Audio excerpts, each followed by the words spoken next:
안녕하세요. 또 봤어요. 제가 이거 처음이에요. 이렇게 영상으로 여러분들을 만나는 건 처음이라서 어색한 것도 있지만 그래도 잘 봐주세요. 이번 시간에는 뭘 할 거냐면 주민들의 관심이 없으면 생기는 일들이 무엇이 있고 그래서 우리가 열심히 참여를 해야 되는데 주민참여예산 제도가 무엇인지 요거를 잠깐 살펴보는 시간을 갖겠습니다. 사진 하나 살짝 보여드릴게요. 요 사진이 뭘까요? 식목일 행사하는 거예요. 옛날에 서울시에서 있었던 일이에요. 그 4월 달에 식목일이 있잖아요. 그래서 이 월드컵 공원에 나무 심는 행사를 해야 되는데 옛날에 서울시장님이 한 분이 계셨는데 그분이 참석하는 행사라고 해서 이제 저렇게 철제 난간 사다리를 만들었죠. 근데 요 15분 정도 행사하는 거였어요. 그런데 나무 구입 비용이 2,250만 원이었어요. 그리고 이 철제 사다리 만드는 비용이 얼마였게요? 2,500만 원 들었어요. 임시로 만드는데. 자, 난리가 났겠죠. 이런 행사 하는데 배보다 배꼽이 더 커지는 일들이. 요건 한 사례고요. 이런 일들이 과거에 정말 많았어요. 그래서 여러분들이 관심 있게 지켜보거나 참여하지 않으면 이런 일들이 얼마든지 생길 수 있죠. 그래서 지금은 이런 일들이 이제는 없어요. 왜냐하면 다양한 주민 참여 방식들이 있고 여러분들이 또 참여해서 예산도 살펴보기 때문에요. 저런 것도 예산 확정을 했기 때문에 행사를 할 수 있었거든요. 근데 여러분들이 이제 예산도 미리미리 살펴볼 수 있는 거죠. 자, 또 하나 볼까요? 우리 저 아래 남쪽으로 한번 가볼게요. 요게 뭐냐면 사진에 살짝 보이는데 동양 최대의 이게 워터 스크린 음악 분수예요. 그 전라북도 진안군에 있는 건데 2005년도에 이거 만들었어요. 국비가 36억, 그 다음에 군비가 4억 원, 총 40억을 들여서 이 170m 높이 쫙 올라가는, 그 전까지는 가장 높이 올라갔던 게 여기 월드컵 경기장 앞에 있는 한강에 있는 그 분수대 100m짜리였거든요. 요거는 더 높게 했었죠. 그런데 여기 진안군 인구가 3만 명이 채 안 되는 곳이에요. 요걸 만들어 놨어요. 만들어 놨더니 처음에는 이 동네 어르신들이 구경하러 오죠. 그 다음에 여기를 올까요? 안 오죠. 그렇다고 우리 남양주에 계신 우리 여러분들이 저기까지 저걸 보러 가시지도 않았고요. 그러니까 사람들도 없고 결국 이게 가동을 중단을 하게 됩니다. 가동 중단한 다음에 어떻게 해요? 6년 동안 가동 중단을 했고 7년째 되던 해에 어떻게 했냐면요. 이제 뉴스에 다 났어요. 요렇게요. 40억 들인 진안 고사 분수대 고철값으로 매각하는 일들이 있었죠.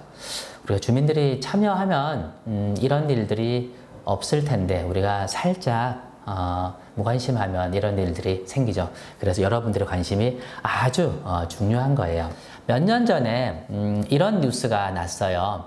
이 지방정부가 그 일을 하면서 빚을 많이 지는 경우가 있잖아요. 그래서 지방재정이 위험하다 그러면 이제 재정위기 경고제도를 운영하고 있는데 처음에 시작했을 때 이렇게 4개 지자체가 첫 경고를 받았죠. 인천시, 부산시, 대구시, 그 다음에 기초지자체로서는 강원도, 태백시 이렇게 됐었는데요. 왜 그랬을까 한번 살짝 볼게요. 인천광역시가 왜 재정위기 경고를 중앙정부로부터 받았을까라는 건데요. 몇 년 전에 기억하시죠? 인천이 굉장히 큰 국제 행사를 했어요. 바로 아시안게임이었던 거예요. 아시안게임 그거 한다고 여러 가지 짓고 건물도 짓고 이렇게 하다 보니까 빚을 떠안았죠. 그래서 좀 전문 용어로 거덜나게 되는 상황이 돼버렸어요. 그래서 경고를 좀 받았고요. 그리고 부산이라든가 대구도 그런 일들이 좀 약간 다르지만 좀 있었고요. 기초지자체는 태백이 그랬었는데 왜 그랬냐면 태백에는 여러분들 사실 태백시 같은 경우도 우리는 관광을 잘 활성화해가지고 사람들이 많이 오면 좋을 것 같아요 라고 해서 어떤 걸 추진했냐면 오투 리조트라는 스키장도 있고요. 이런 대규모 리조트를 만들었어요. 그런데 이게 부도가 난 겁니다. 그래가지고 막대한 빚을 떠안게 됐죠. 그러니까 떠안으면 어떤 일이 생기냐면 이자를 계속 내야 돼요. 이게 수십억의 이자를 낸다 그러면 그 돈 가지고 우리 청소년들을 위해서 얼마든지 많은 사업들을 할 수 있지도 않겠어요? 뭐 그런 것처럼 우리가 이 지방재정을 잘 운영하는 거 되게 중요하다. 그런데 도대체 왜 이런 문제가 생기느냐는 거예요. 바로 참여와 관심이 부족해서 그런 건데, 그럼 어떻게 바꿀 거냐? 그렇게 해서 나타난 제도들이 있습니다. 바로 주민참여예산 제도인 거죠. 지금부터는 주민참여예산 제도가 뭔지를 한번 쭉 살펴보는 시간을 좀 가져볼게요. 그거 하기 전에 여러분들은 참여위원들이시니까 이런 걸 좀 알 거예요. 우리나라에 주민이 참여하는 제도가 몇 개 있을까라는 거예요. 이렇게 쭉 나오죠. 뭐 주민발의, 주민감사청구, 주민소송, 주민투표, 주민소환, 주민참여예산 이런 것들이 있죠. 주민참여예산 제도가 도입된 게 2004년이야. 그런데 지금은 많이 확산되어 있죠. 여기서 주민소환 같은 경우는 여러분 뉴스를 보시면 알 거예요. 주민소환에 선출직 공무원들은 다들 우리 주민들이 판단해서 중간에 끌어내릴 수 있죠. 보통 탄핵이라고 표현하죠. 대통령도 그렇게 우리가 한 적이 있죠. 그리고 뭐 시장, 군수, 구청장, 도지사들도 그렇게 할 수 있죠. 지방 의원들도 그렇게 할 수 있죠. 다 할 수 있는데 딱 한 그룹은 못 해요.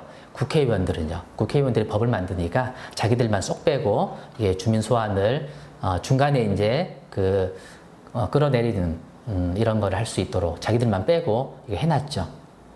앞으로 우리가 이런 것도 좀 바뀌어져서 모든 사람들이 국민들의 그 관심과 그 다음에 그들의 행복을 위해서 일하도록 만드는 게 중요한 것 같아요. 자, 우리 동네 앞에 놓여 있는 이런 길이 있어요. 성공과 실패의 갈림길인데요. 주민참여예산 제도를 가지고 붙는 별명들이에요. 공무원 참여예산, 때로는 의원 참여예산, 그리고 또 우리끼리 참여예산, 뭐 너희끼리 참여예산 이렇게 하는 경우도 있어요. 이런 문제가 왜 생기냐면요. 실제로 우리가 제도가 있는데 참여하지 않거나 관심이 없으면 이거를 운영해야 되기 때문에 공무원들이 열심히 주민인 척 하면서 뭐 제안을 하기도 하고요. 그리고 이제 의원들이 뭐 지방의원 이런 분들이 본인들이 열심히 뭐 사업을 해야 되는데 이게 잘 안 되니까 주민참여예산 사업으로 막 살짝 넣어서 하는 경우도 있고요. 그리고 어떤 경우는 뭐 주민참여예산 위원들끼리만 쭉 모여가지고 우리끼리 그냥 하는 경우도 있고요. 다양해요. 그래서 이거를 이제는 우리는 청소년들이 좀 제대로 참여한 청소년 참여 예산 혹은 주민들이 잘 참여하는 주민 참여 예산 이렇게 하면 좀 달라지는, 좀 더 행복해지는 남양주가 될 거라고 확신을 합니다. 남양주에서 그랬다는 건 아니고요. 그런 사례들이 있다는 거 이렇게 말씀을 드리고요. 그러면 주민 참여 예산인데 주민 뭐 참여는 다 알아요, 그죠? 그러면 예산이 뭔지 한번 살짝 넘어가 볼게요. 예산은 숫자로 표현된 정부의 정책이에요. 우리 대통령이나 경기도지사님이나 그 다음에 우리 남양주 시장님이 여러 가지 얘기를 해요. 청소년들을 위해서 이런 것도 하겠다, 저런 것도 하겠다, 다 하죠. 그런데 이것이 예산 반영에 전혀 안 되면은 그 정책은 없는 거예요, 그죠? 예전에 우리 대통령 선거할 때 그런 것도 있어요. 어르신들한테 얼마 돈을 다 주겠다. 약속을 했는데 막상 대통령이 되고 나서 그거를 지키지 못한 거예요. 왜냐하면 예산이 없어가지고 조금밖에 못 줬어요. 그럼 사실 이거는 그 공약이 지켜지지 않은 거죠.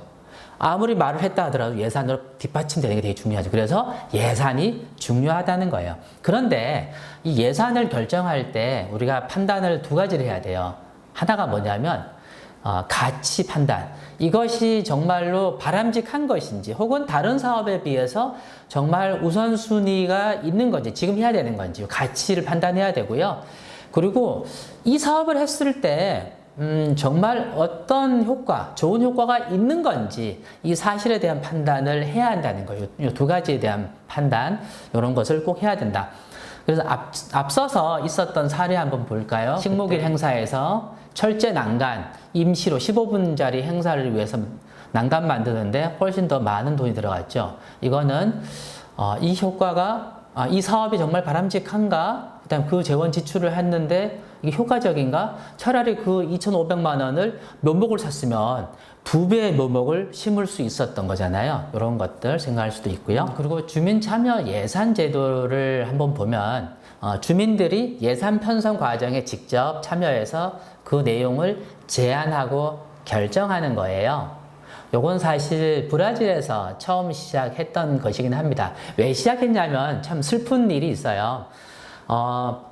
브라질에서 어떤 시죠. 정확히 브루토 알려고 그러는데 이 시가 부패된 지방정부 시장들이 있다 보니까 이게 예산이 다 거덜났어요.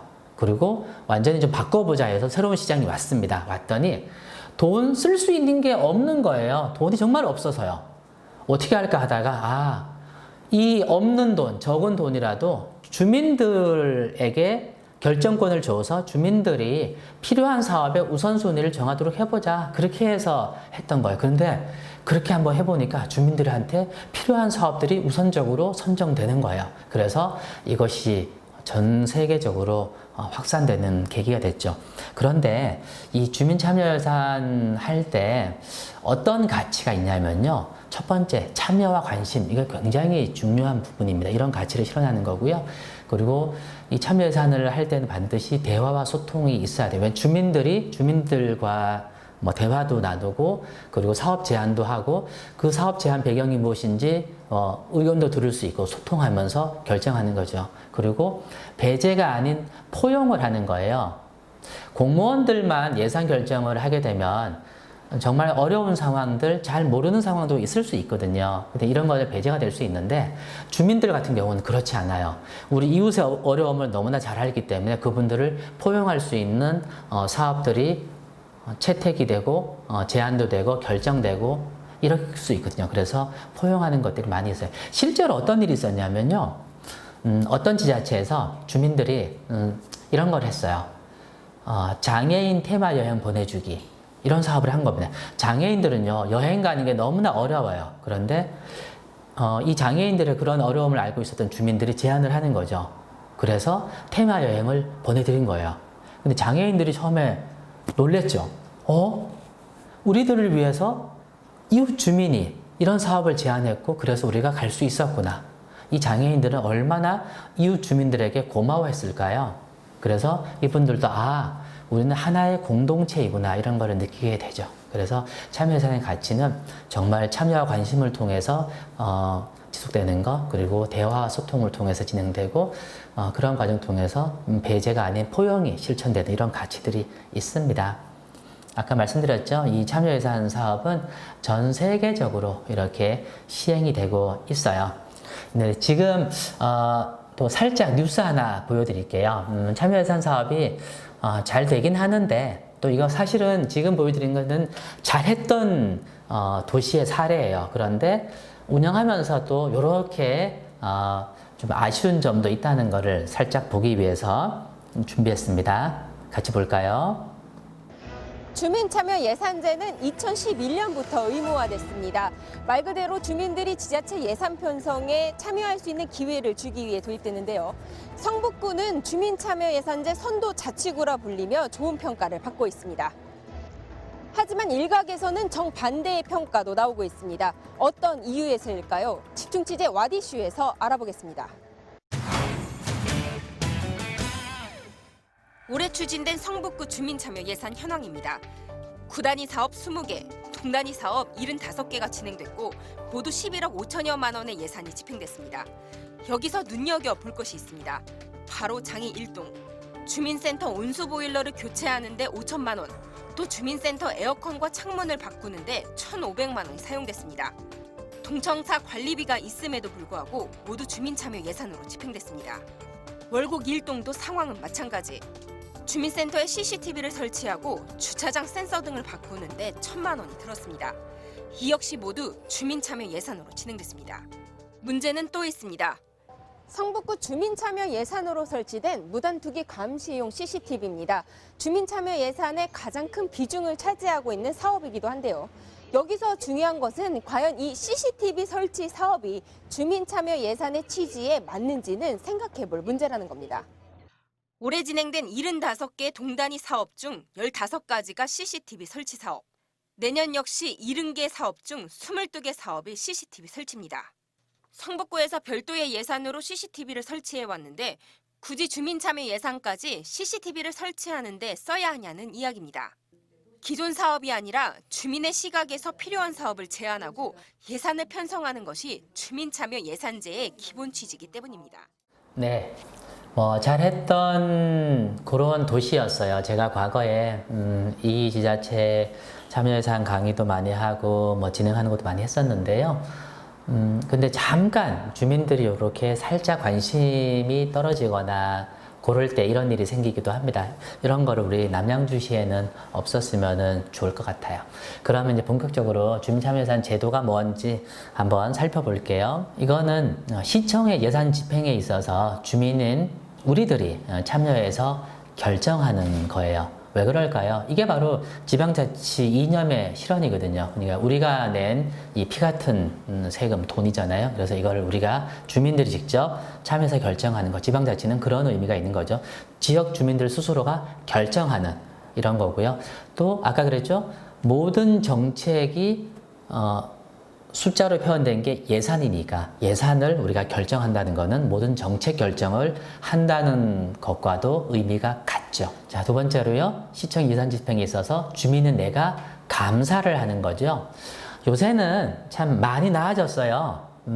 아까 영상으로 제가 우리가 주민들의 관심이 부족했을 생기는 사례들 봤죠. 그 서울시하고 저기 우리 그 전북 진안 사례를 봤는데 그런 사례들이 요새는 이제 없어요. 근데 그럼에도 불구하고 여전히 좀 불필요한 곳에 주민들이 봤을 때는 저게 아니고 이게 더 중요한데 이런 거를 우리가 직접 결정할 수도 있죠. 그래서 주민참여예산 제도가 중요한 것이기도 합니다. 그리고요, 임기 위주의 예산 편성이라든가 이런 예산 낭비를 극복할 수 있는 방법이기도 해요. 왜냐하면 주민들이 직접 예산 편성에 참여하고 또 분석하는 일도 있거든요. 그러니까 더더욱 투명해지고 좋아지는 거기도 하죠. 그리고 또 하나가요, 우리 지방 예산의 공정성과 효율성, 이런 재정민주주의 이념을 실현하는 거기도 하죠. 어떻게요? 우리 주민들이 실제로 예산 편성 과정에 참여하고 과정을 다 지켜본다 그러면 아무래도 훨씬 더 효율성, 그 다음에 좀 더 공정성이 올라가는 이런 부분들이 있습니다. 그래서 우리가 열심히 참여하고 제안하고 그리고 함께 해야 되는 이유가 되기도 하죠. 주민참여예산 제도의 기본 원칙이 이거는 통상적으로 하는 얘기예요. 약간 어려운 얘기일 수도 있는데 한번 짚고만 넘어가 볼게요. 일단 우선 주민 주체 원칙, 주민들이 주체가 되는 거예요. 여러분처럼 이 참여위원회에 계신 분들이 주체가 되고 주민들이 또 제안도 해야 되니까요. 그리고 설명 책임의 원칙, 요거는요. 주민들이 이해할 수 있도록 충분하게 쉽게 좀 설명하는 거죠. 사실은 과거에는 지금과 같은 이러한 교육이 없었던 거예요. 그냥 했던 건데 지금은 이렇게 행정에서 다양한 전문가들을 초청해가지고 쉽게 설명도 좀 하고 이런 것들이 있죠. 그리고 또 예산 편성뿐만 아니라 집행 과정에서 평가하고 또 이거에 대한 피드백, 환류도 있고요.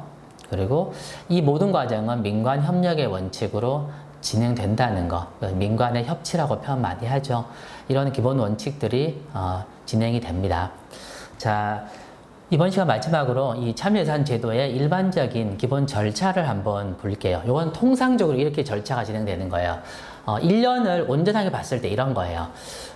일단 1분기 정도에는 주민참여 예산 준비 단계인데요. 주민참여 예산위원도 선정하고 예산학교도 되고 지금 하고 있는 이런 것들이 원래는 일찍 되는데 올해는 어떻게 돼요? 코로나 때문에 이런 걸 다 할 수 없어서 이제 다들 좀 지연되고 이런 일이 있었던 거예요. 그러고 나서 이런 게 되면은 주민들의 의견 수렴을 하죠. 주민들이 실제로 사업 제안을 합니다. 우리 남양주시는 이렇게 바꿨으면 좋겠고 또 우리 경기도는 이렇게 됐으면 좋겠다라고 해요. 그러면은 그 제안한 걸 가지고 지역 회의에서 또 남양주 회의에서 우리 청소년 참여위원회에서 이런 것들을 검토를 하거나 이런 것들을 해요. 여튼 이런 주민 의견 수렴하는 단계가 좀 있고요. 그러고 나서 6월에서 통상 9월 정도에 위원회 심의를 좀 하는데요. 제안했던 사업들에 대해서 여러 가지 검토를 해요. 검토하는데 이거 하는 방법이 여러 가지 방식이 있어요. 그건 뒤에서 한번 제가 설명해 드릴게요. 그리고 이렇게 심의를 마치면은 마지막으로 예산에 반영되는 거죠. 예산에 반영된다는 건 어떤 의미냐면은 주민참여예산 총회라든가 마지막 심의 단계를 거쳐가지고 이거를 우리는 누구한테 줘요? 우리 시민들이 결정한 주민참여예산은 이겁니다. 몇 건에 몇 억이에요 라고 이거를 남양주 시장한테 주는 거죠. 그러면 남양주 시장님이 요거를 남양주 예산에 요거를 같이 넣어서 의회로 보내요. 그래서 의회에서는 요거를 땅땅땅 결정하는 거죠. 즉 우리는 예산 편성하는 거. 남양주시가 내년 예산을 이렇게 쓸게요 라고 하고 이걸 편성 권한이라고 그래요. 편성권이고요. 그 다음에 이게 의회로 넘어가면 의회는 예산을 심의하는 심의 권한이 있죠. 심의권이라고 표현하죠. 이렇게 약간 차이가 있습니다. 그래서 우리가 마지막에 예산안에 반영이 돼서 의회에 제출이 되면 이게 끝나는 프로세스죠. 자, 이번 시간 여기까지 하겠습니다. 잠시 후에 다시 참여예산 어떻게 진행되는지 구체적으로 살펴볼게요.